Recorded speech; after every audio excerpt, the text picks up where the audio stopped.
brushes, but I do use them for concealer. There we go.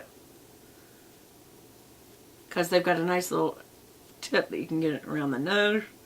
And you can just blend these edges, which is all I really do. I don't try to wipe out. I do one pass just to even it right here. And then I do go ahead. Make sure there's none stuck right here in the crux to your nose. That's why I use that little pointy. And then just blend the edges so you still got that brightness underneath. Wow, I do look rough. Bless my little heart. Even with all that product to try to help me, my eyes not be so puffy and baggy. But you know, when you go out to the West Coast traveling, it really messes up your time clock. I slept well while I was there, but not here because it's so off.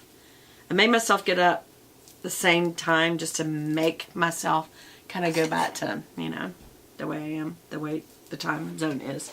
Alright, so what we're going to do next is go ahead and blend the eyeshadow. For those of you who've been seeing it all this time, you're going, that looks terrible, please blend it. I'm going to. So the first thing we do, while it's still nice and clean, is blend this front off, because you don't want a line right there and you don't want a line right there. Okay? So anywhere, what you're doing when you blend, let me get my bangs out of the way so it's not going to look pretty, but it's what we need to do.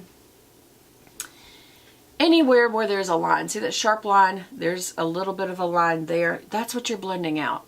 And there, you want to make sure this is blended out. So again, oops, sorry. So I'm going to start with back here and just kind of in circular motion go over that line. And what that does is just kind of diffuse what's going on in that area. See that sharp line? Now some people like that. Some people like a real edgy look. And for certain looks I might even do that. But I'm just kind of blending that out just to make the line go away. And then right through here where the transition is, just a slight blend. Just a few strokes to kind of blend that out. Because I don't want to over blend it. Number one, you get rid of the colors that you worked so hard to get. But also, number one, you've worked for the colors you worked so hard to get. It's a very scientific thing to say. So I'm kind of knocking that off. Now I feel like when I did that, I still went a little too far out. And as you blend, there is color being moved. So you can see that went a little too far. So I'm going to take just my finger and go right up and past it. And just kind of... Sometimes I use the this meaty part of my hand to do that. The only reason I'm not today, the reason I'm using a finger is to be a little more precise. And that is because... I've got some of that cream on, but I'm not gonna, I'm just gonna let it be soaking in all day. I'm not gonna try to like overly blend that out. So anyway, I've got little fuzzes or something. Where's my coffee? I need it. I actually don't. I'm just enjoying it. Alright, so what else do we have? So for bronzer and blush today, I'm going to use my Charlotte Tilbury. And this is the Film Star Bronze and Blush Glow. It's that beautiful packaging of hers I absolutely love. Just in the mood to use it. My little brush that goes with this is actually in my makeup bag that I took on the trip because I'm only half unpacked. Because my husband wanted me to come in here and do this, so I didn't finish unpacking yet. So I'm just going to use this as the IT Cosmetics Chic brush. And I'm using the butt end, which is the short end of it in bronzer. And I'm staying above this white area. So I'm going to go right there and up.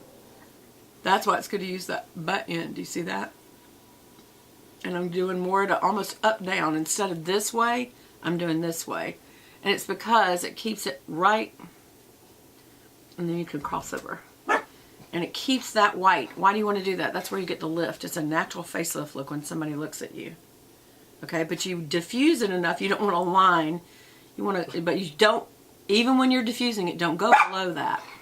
Bray, you can't, honey. Okay, so what's happening today is our plumbing went out while I was gone. Y'all, so many things happen. I'm just going to use this as a chit chat while I'm getting ready. Again, we're staying above that line and kind of going up and down. I say up and down. It's a diagonal, y'all. You see that? See how it keeps that white back there? It gives you a facelift. I mean, this is white and that's dark. It also sinks this in and gives you contour even if you don't. I have chipmunk cheeks, as you can see. I don't have a inset naturally. So I build it with this and then I'll come across through here right under where we're going to put blush so that it looks in this little cheeky area, chipmunk cheek area. It kind of gives it a little inset, a little bit of contour. And then I'm going to take a little bit more on my brush and go right on the hairline back here and then right here in this temple area. And then under the nose, let's go under the nose. Always breathe out. And I go under the nose, and that just helps it not look so big. Alright, so we're now going to go right on the edge of the hairline, especially right there at the temple.